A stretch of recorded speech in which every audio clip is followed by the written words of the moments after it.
turn to Section 1. Section 1. You will hear a man phoning to inquire about hotel information. First, you have some time to look at questions 1 to 4.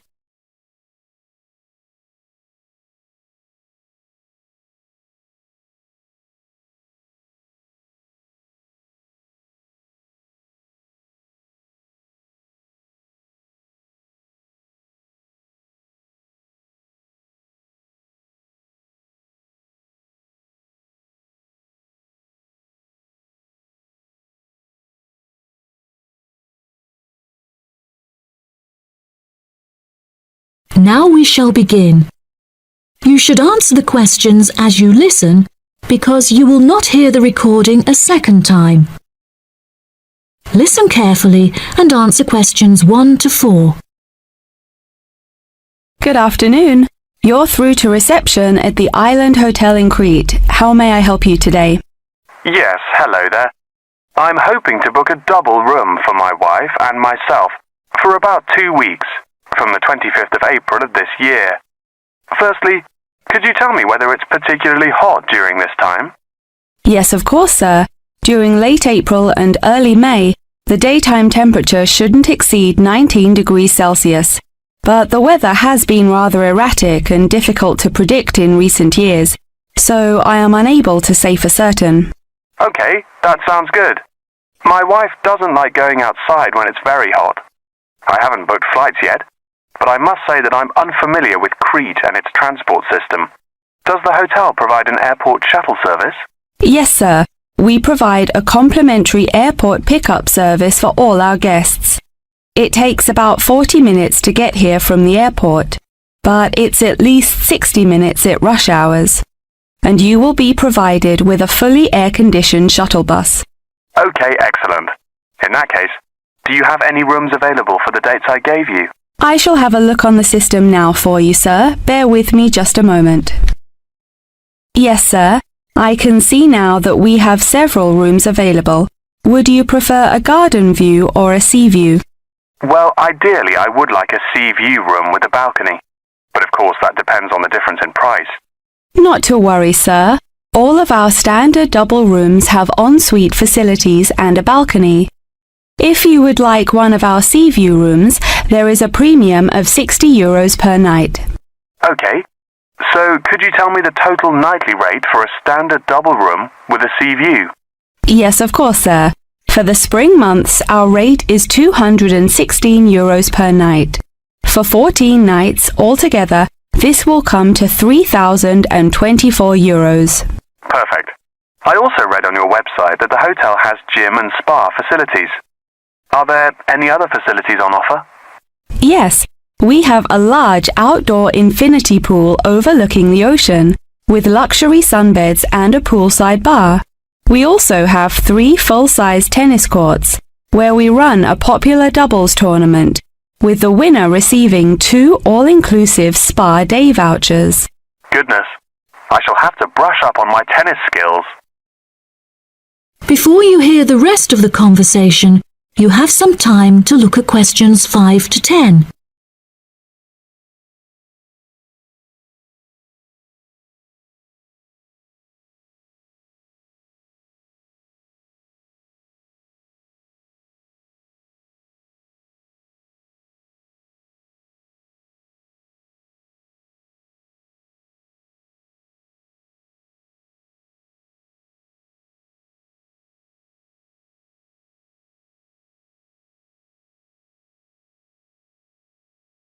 Now listen and answer questions 5 to 10. Are there any other activities organised by the hotel that we can partake in? It's just that it's our wedding anniversary on the 30th of June, and I would like to provide my wife with a perfect romantic getaway. I can assure you, sir, that your wife won't be disappointed. Ours is a 5-star resort, which is renowned for its luxury and beauty.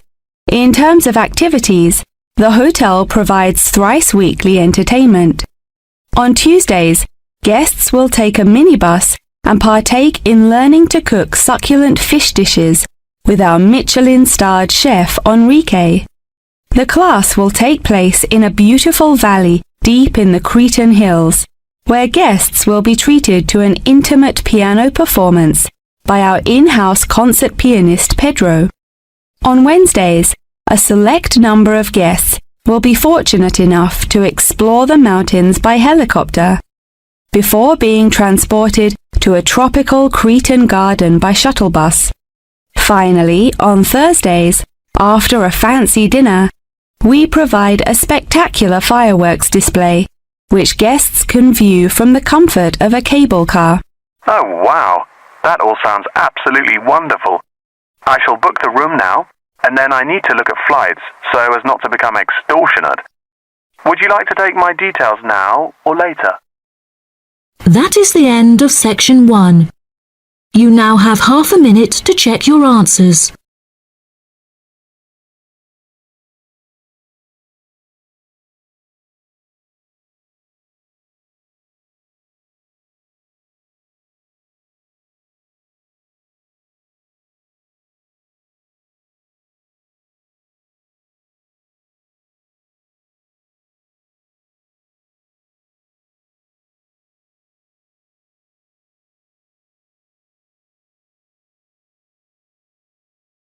Now turn to section 2. You will hear a guide talking about a tourist program. First, you have some time to look at questions 11 to 14.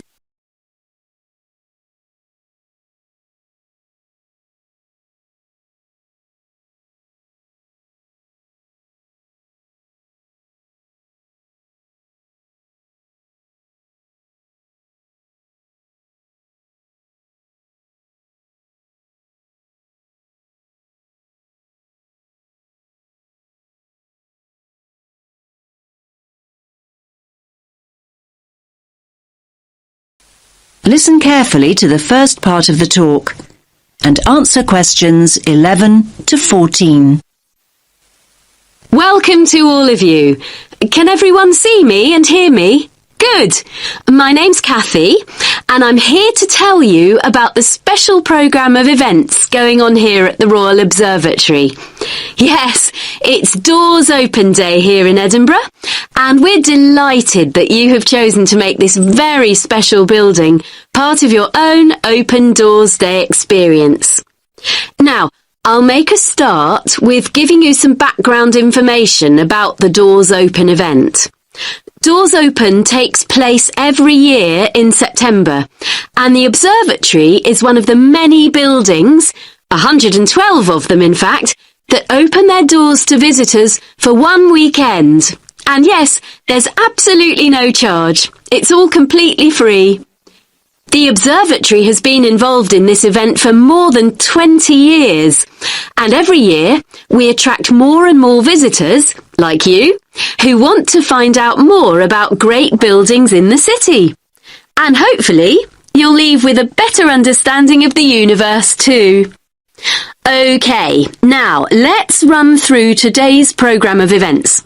There are many activities to choose from, so make sure you make the most of your visit. Now, there will be planetarium shows throughout the day. Now, these will run 4 times, both today and tomorrow, Sunday. These are popular, so please note that we're operating a booking system for these shows. Tickets for the 2 shows we're running this morning, the first showing at 10:30 and the second at 11:30, will be available on a first-come, first-served basis here at the information point. Tickets for the 2 afternoon shows at 2 p.m. and then at 3 p.m. will be released later on at midday. So booking is essential as spaces go very quickly. Now you have some time to look at questions 15 to 20.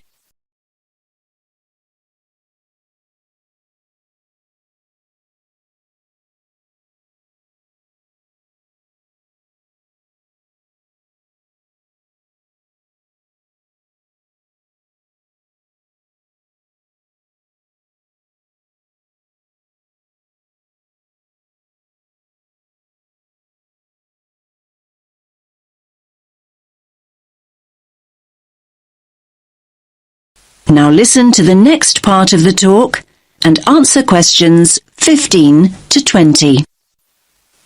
We also have some special tours of the observatory available. These include a tour of the telescope dome, and visitors will even have the opportunity to get onto the roof. I hope that those of you who are interested are wearing your most comfortable shoes and that you can keep up the pace. It will be worth the effort of climbing all these stairs. You'll have stunning views over the city when you reach the top. Now, for those of you who want to take things at a more leisurely pace, there will be an opportunity to visit the Crawford collection and learn about the instruments that have been built here, and there will also be some items from the collection on view. For those of you who don't already know, the Crawford collection is an astronomical library. And not only that, it ranks as one of the most important astronomical libraries in the world. You are promised a real treat here. And it's great to have so many younger visitors here today. Now, we have a craft workshop for children here in the visitor centre where they can make their very own model of a telescope and colour their very own planet. Please note that all children must be accompanied by an adult. So, as you can see, it's a pretty full timetable and there's a lot going on. Now, any questions? That is the end of section 2. You now have half a minute to check your answers.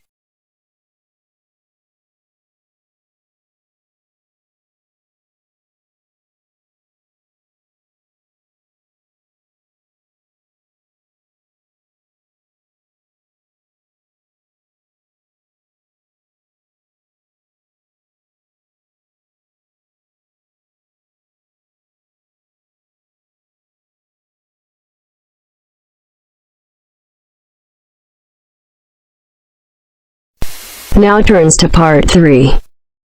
Part 3. Richard Murray, a zoologist and popular TV personality, has been giving a talk on endangered species of wildlife to members of the Young Conservationists Association in a small town in the south of England.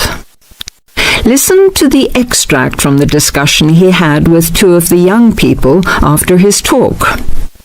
First, you have some time to look at questions 21 to 25.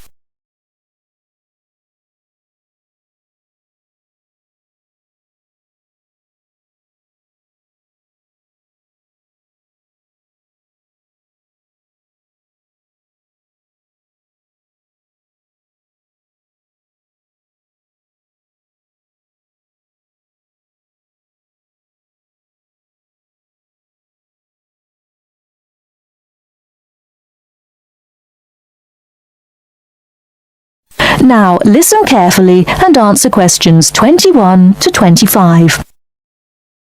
What would you say, Mr. Murray, are the main reasons that so much of our wildlife will have died out by the end of the next few decades? Well, Tony, we can't of course rule out the effect of urbanization due to the spread of population.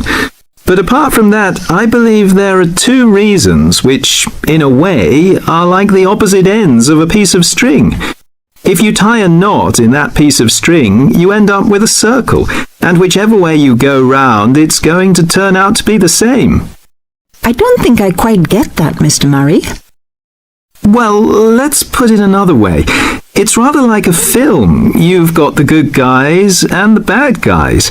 They're pulling in opposite directions, but when it comes to the final showdown, it's hard to make out which is which. What are your two reasons, Mr. Murray? I call them greed and caring. Greed and caring? Yes, I know they don't seem to have much to do with one another, but think about it.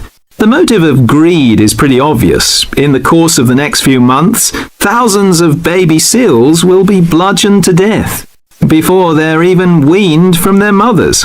What for? For the sale of their skins at inflated prices to please the vanity of a few and line the pockets of the killers. Crocodiles will be slaughtered to provide shoes and handbags for the rich.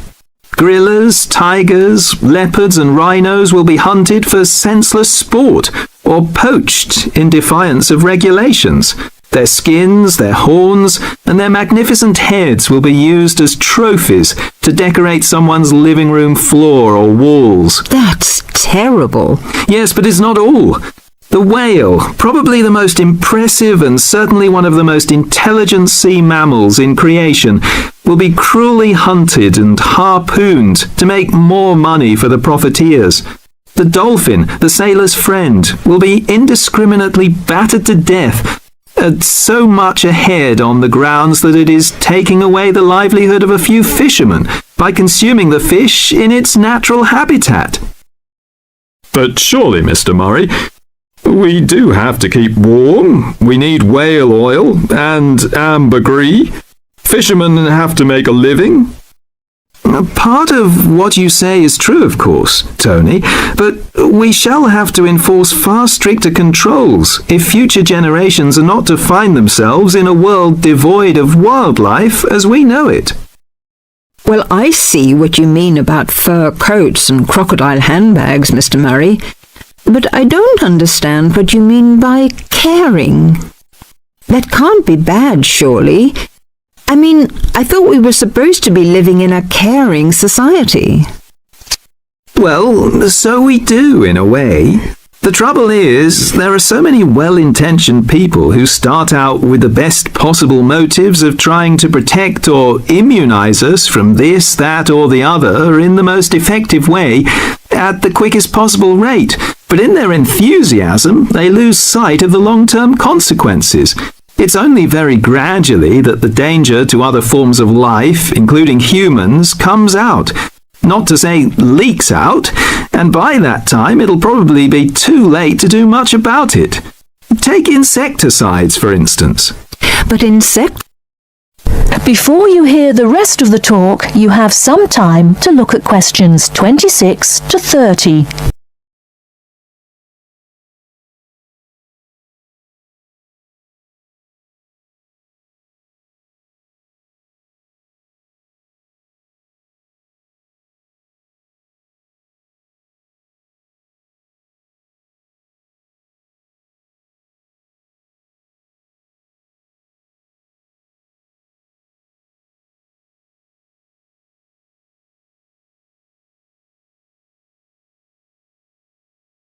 Now listen and answer questions 26 to 30.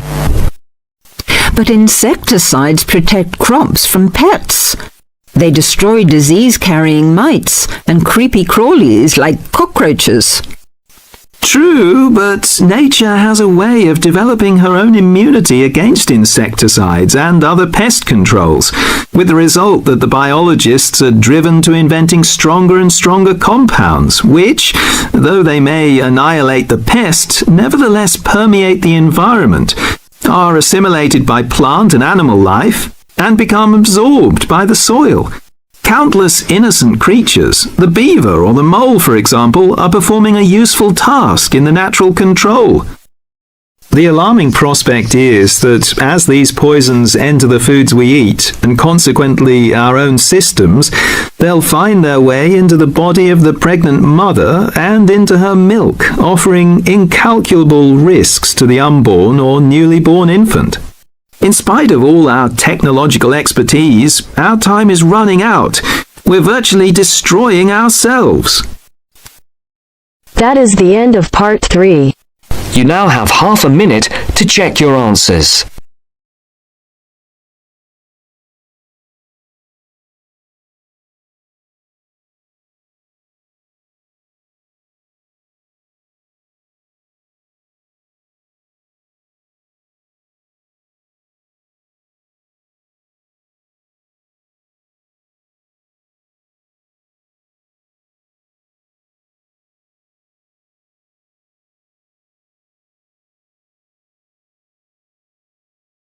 Now turns to part 4. Part 4. First, you have some time to look at questions 31 to 40.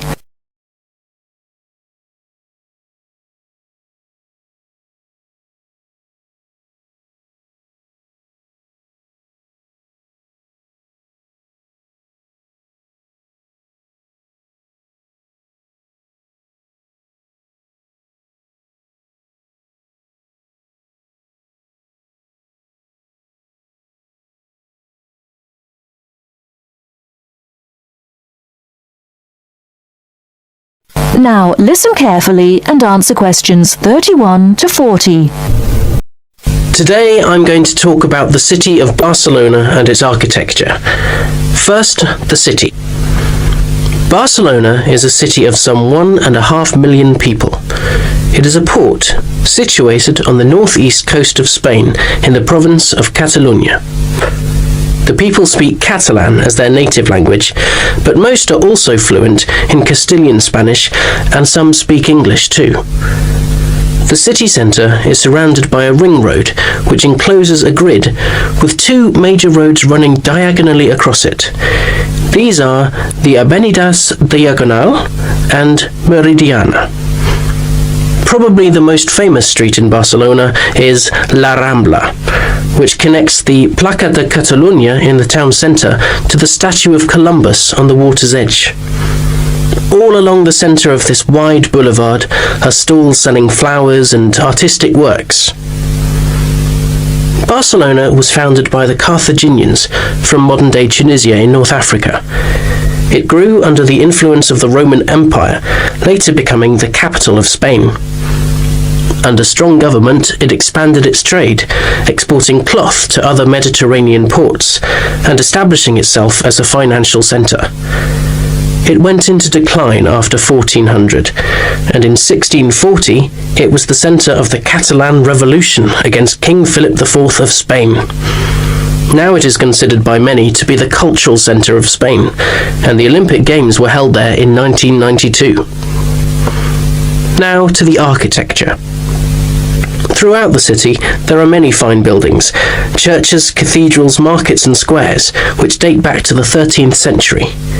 One very fine square, which can be entered from La Rambla, is the Plaça Real, or Royal Square. This was built by Molina in the 19th century. 7 narrow passages lead into a large central area, which is surrounded by 2-storey buildings. Most of the ground floor is occupied by restaurants and bars, and it is traditionally a place of music and entertainment. It is impossible to talk about the architecture of Barcelona without mentioning Gaudí, who dominated the scene from the 1880s until his death in 1926. His style was unique, a decorative form of Art Nouveau, the style of the 1920s and 30s in Europe. It was based on organic natural forms, which often seem to defy the qualities of the materials they are made from. I will mention just 3 of his best-known works today. The first is Güell Palace. This was built for the Count of Güell, one of Gaudí's main supporters. The building features 2 arched gates, which lead into the stable area. Inside are 2 circular staircases, one for people and the other for horses. The ground floor is built of brick, but there is also much natural stone used in the construction.